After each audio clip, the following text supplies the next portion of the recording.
on today's episode of the Grind, Sleep, Repeat podcast.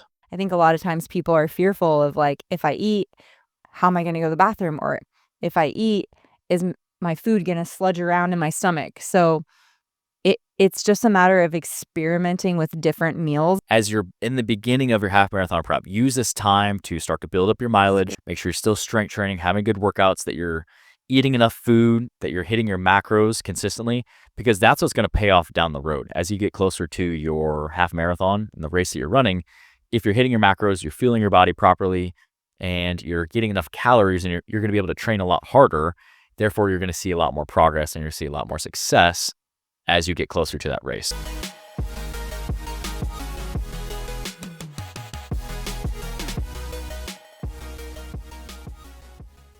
Welcome back to the Grind, Sleep, Repeat podcast. On today's episode of our half marathon training prep, we are going to be talking about nutrition and how you should be structuring your nutrition to help fuel your workouts, your strength training, your runs, combining the two, and properly fueling your body. Yeah, it's something that is super important to the puzzle of building fitness, getting faster, maintaining and building muscle and strength as you get deeper into a half marathon prep. So we're going to talk about how we'll structure things.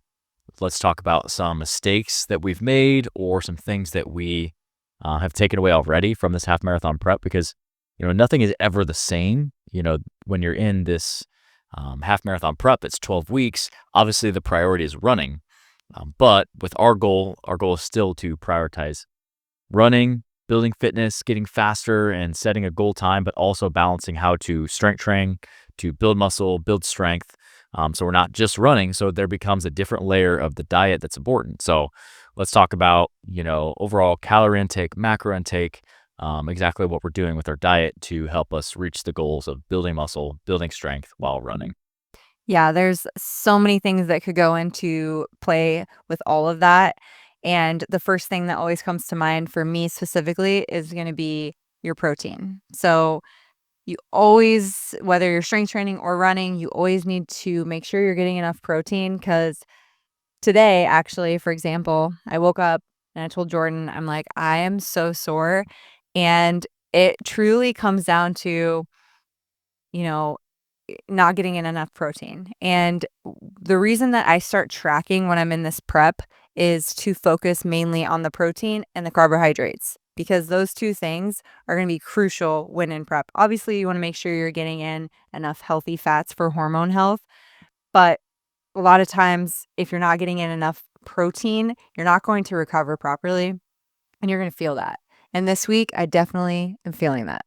So this week, I've been a little off mentally, physically, all of the above, which just happens with life and stress. And, being in this prep, you have set workouts that you have to make sure that you hit. And this week, I've noticed that when I'm not tracking, that it really, I'm feeling that for sure. So it's important to track. And that doesn't mean you have to track and be in this calorie deficit and track and be perfect, but it's mainly to track so that you're fueling your body properly so that you can recover through these intense workouts. Yeah, I think the macros are really the start point with the diet. With running and lifting, you're burning a lot of calories, and your half marathon prep, you're going to build up to 20, maybe 30 plus miles a week, while at least probably strength training 2 to 5 times a week. So you need a lot more calories than you think. And if you're not putting enough in the tank, you're going to be running on E. You're not going to perform the way that you want to. You're going to lose strength. You're going to lose muscle mass, and you're not going to set your goal time. So overall, macros, calorie intake is super important. Obviously, every individual is going to be very different.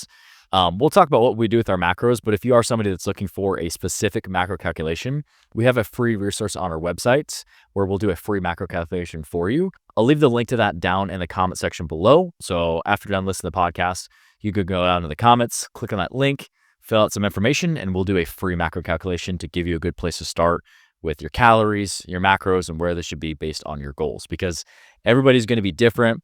The amount of activity, the amount of running, lifting, their sedentary lifestyle, or they have a very active lifestyle, age, gender, all those things are going to play a role in caloric intake.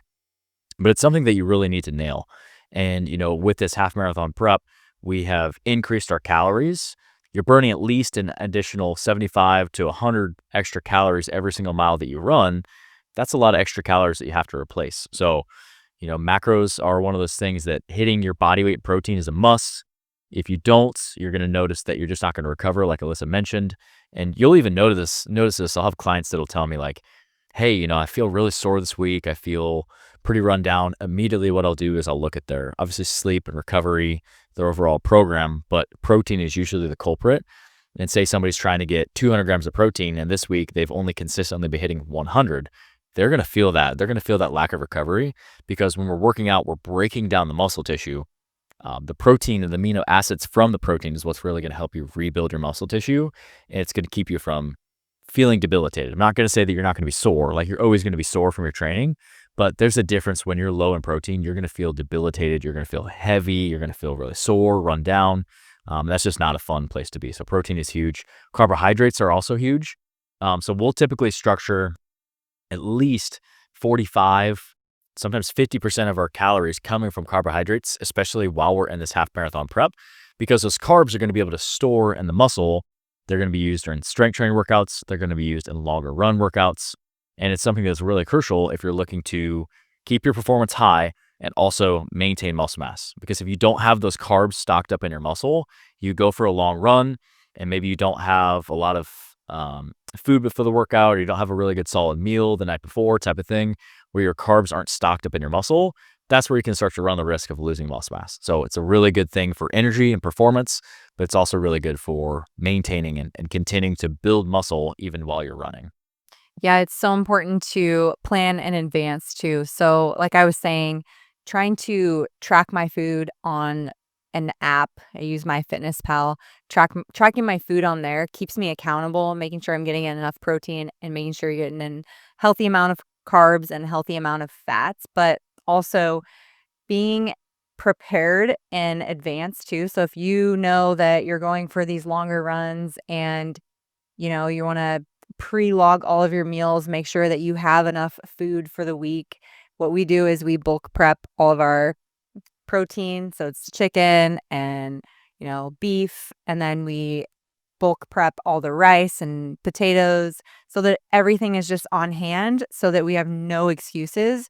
And when we go for that long run and we get back and we know that we need to fuel our body post run too, because that's important, obviously, then you're not going and grabbing stuff because you're just so hungry. Because after a run, I don't know about you, but first, I'm not super hungry, but then I'm hungry.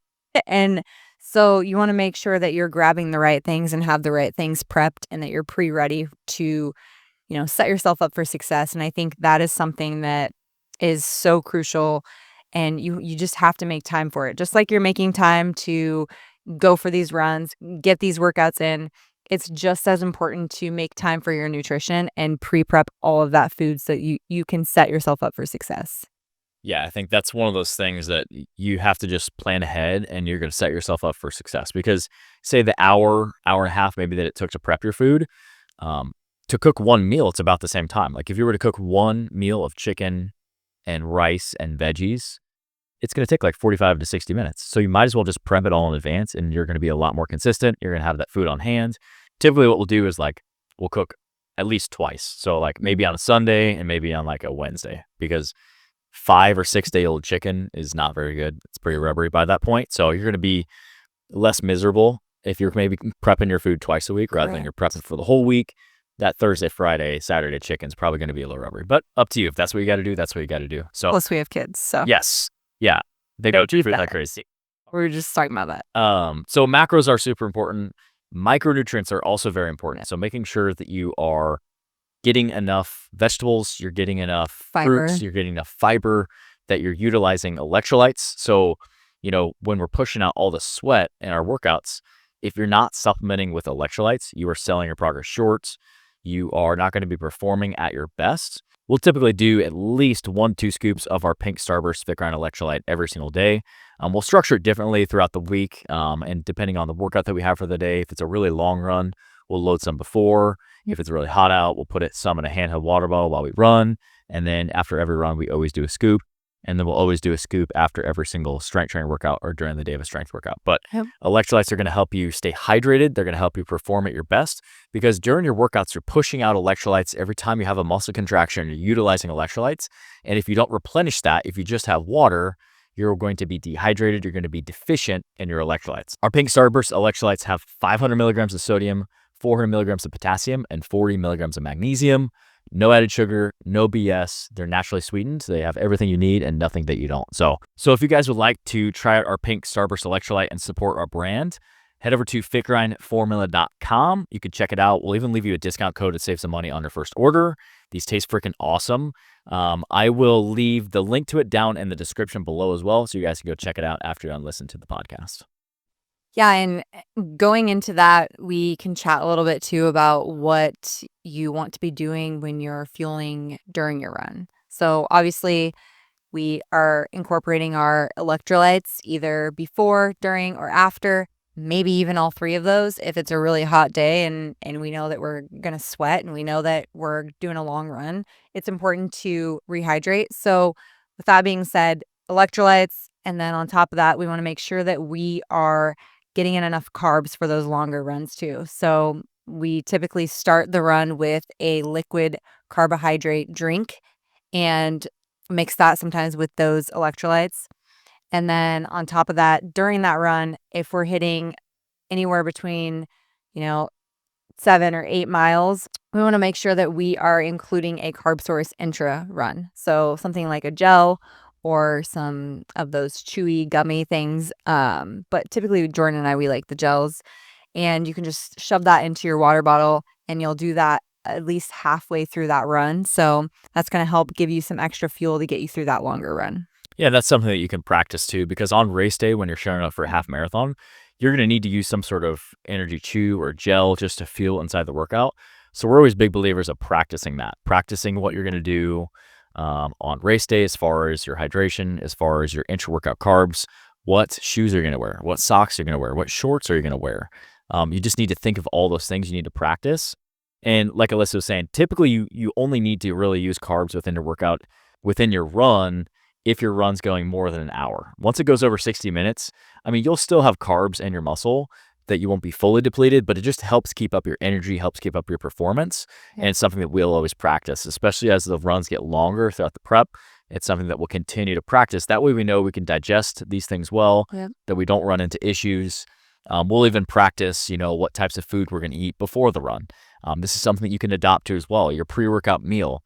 If you're going to go for a run in the early morning, you're not going to wake up 3 extra hours early and eat a big breakfast and wait for that to digest. Correct. You're going to have something smaller. Maybe you're going to have a piece of toast or two.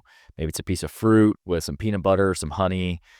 Maybe it's a protein bar, whatever it's going to work for you that you're going to be able to digest. Typically what we'll do for a morning run is going to be a piece of toast, maybe some honey, some peanut butter, and a protein bar. We'll take that and eat that maybe 30 to 60 minutes out from the workouts. And if we want more carbs, it's going to be a longer run. Then we're going to have, like Alyssa's mentioned, like our carbohydrate drink with some electrolytes. That's going to help be a little bit easier to digest rather than like a sweet potato or rice or like really heavy food. If you're doing that, if you're trying to eat a meal, say maybe your run is like midday or evening and you want a bigger meal before your run, push it off like 2 to 3 hours. This is all something that you can test. Like some people are going to be able to eat something big a couple hours out from a run, go for a run and have no GI issues. Some people, they can't do any really big solid food for multiple hours before they run. Otherwise, they run into GI issues. So practice all of these things as you're doing your runs. You're going to have a long run of the week. That's a really good time to practice your fueling strategy, your hydration strategy. I would practice these runs in the shoes, the socks, the shorts, the shirt, everything that you're going to wear. That way it's familiar. That way you're ready for it. That way going into the race, okay, this is exactly what I'm going to do. I've been here before. I can do this. You're taking all the variations and the elements out of it, and you're really going to have a lot of confidence going into that because you're going to be fueled. You're going to be hydrated. You're not going to run into chafing issues with the shorts that you wear, or you're not going to run into stomach issues because you ate too soon from the run. You've practiced it, you know exactly what to do, and you're really going to find a lot of confidence in that. We really want to set ourselves up for success. So practicing what you're going to do on race day is important. And a lot of times people are not eating enough or don't eat before they go on a run because they have that fear factor of, "Oh, I'm afraid that if I eat, I'm gonna be, like, running to the bathroom."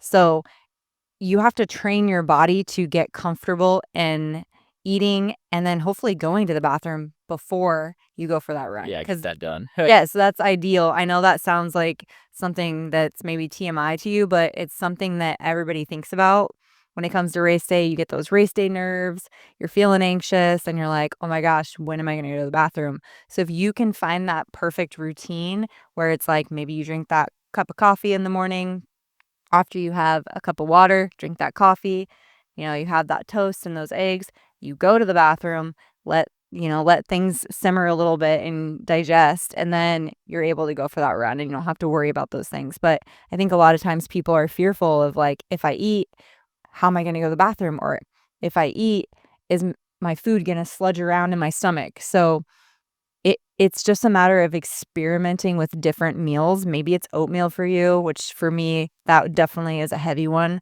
and that would be one that I would have to let digest for at least 3 hours. So, experiment a little bit, play around with different meals, and see what works best for you is the biggest takeaway from that. Yeah, just practicing it. And as the half marathon gets closer, we'll talk about carb loading. We'll talk about what we're doing the week of. We'll talk about um, really more specific structure within the run. What are we drinking, where, all those types of things, mileage wise. But overall, just as you're in the beginning of your half marathon prep, use this time to start to build up your mileage. Experiment. Make sure you're still strength training, having good workouts, that you're eating enough food, that you're hitting your macros consistently, because that's what's going to pay off down the road as you get closer to your half marathon and the race that you're running. If you're hitting your macros, you're fueling your body properly, and you're getting enough calories, and you're going to be able to train a lot harder. Therefore, you're going to see a lot more progress and you're going to see a lot more success as you get closer to that race. But like I said, we'll get into deeper nutrition tips, carbing up, getting into electrolyte loading, like all these types of things that we can do, especially the week of the race, Yeah. um, and just get really specific with it. So another piece of the puzzle after your run, another piece of, what do I eat after my run? This is where you're going to want to have protein, carbs, keep your fat probably pretty minimal. Not that you have to have zero fat, but just keep your fat to a little bit lower in the post workout, because that's going to slow down the absorption. So Digestion. you're going to want at least probably a 3-to-1 ratio of carbs to protein. Say you're having 20 grams of protein, you're going to want at least 60 grams of carbs. Or if you're having 40 grams of protein, you're going to want at least 80 to 120 grams of carbs. Load, especially if it's after, a 10-mile run, you're going to want to replenish those carbohydrates that you just broke down and that you just took out of the muscle. You need to replace those carbs, which typically takes at least 24 to 48 hours for those carbs to fully be assimilated into your muscle tissue and the form of glycogen. So it's not like something that happens really soon. You have to do it right after your workouts. The protein, it could be a protein powder. It could be a whole food source. Carbs can be whatever carb source you like, whether it's rice, potatoes, any sort of more complex carbohydrate. It's going to be more filling, but you definitely want protein and carbs right after your workout. That's just going to kickstart your recovery process right away. Yeah, and like I said before too, having those foods on deck and prepped and ready is gonna be the most beneficial way to make sure that you can get home after a long run, shower, get yourself situated, and then go ahead and get that meal prepped and ready. Because if you're anything like me, like I said, you get hungry and you just wanna start grabbing everything on site. So, if you can make it as easy as possible and have things prepped and ready and easy to grab, it just makes it a lot more easy to Yeah. set yourself up for success. Oh yeah. Just like anything, if you fail to prepare, you're preparing to fail. So just like with your workouts, just like with your diet, putting all those things together, you come up with a plan, but how am I going to stay consistent with the plan? You come up with the diet and macros that you're trying to hit. How am I going to stay consistent with that? The more consistent you can stay, and the more conditions that you set around yourself to be consistent, the better progress you're going to see. Just going to overall have a better experience. And you're going to avoid, if you're not feeling properly, you're going to avoid a workout where you go and bonk and you're, 3 miles into a run, you have 7 to go and you crash and you got to walk 7 miles back to your car. Like nobody wants to do that. So make sure that you are properly fueling your body, and you're going to be able to train really hard and see a lot of good progress. Yeah, for sure. So thanks for tuning into the podcast today, guys. If you guys have questions, we'd love to help you out any way that we can. about nutrition, about your workouts, about your half marathon training, your strength training, we'd love to help out. Just let us know down in the comment section below and we will get back to you guys. So thanks for tuning in, guys. Go check out our Pink Starburst electrolytes if you are looking for an electrolyte to level up your training. Like I said, the link is in the description below, fitgrindformula.com with a discount code. And like I said earlier, if you are looking for a free macro calculation, you're looking for a good place to start with your macros and you're not sure where to start, we have a free resource on our website. The link to it is down in the comment section below. Click on that link, fill out the form, and we'll calculate your macros for free and give you a great place to start. So thanks for tuning in, guys, and we'll see you guys in the next one.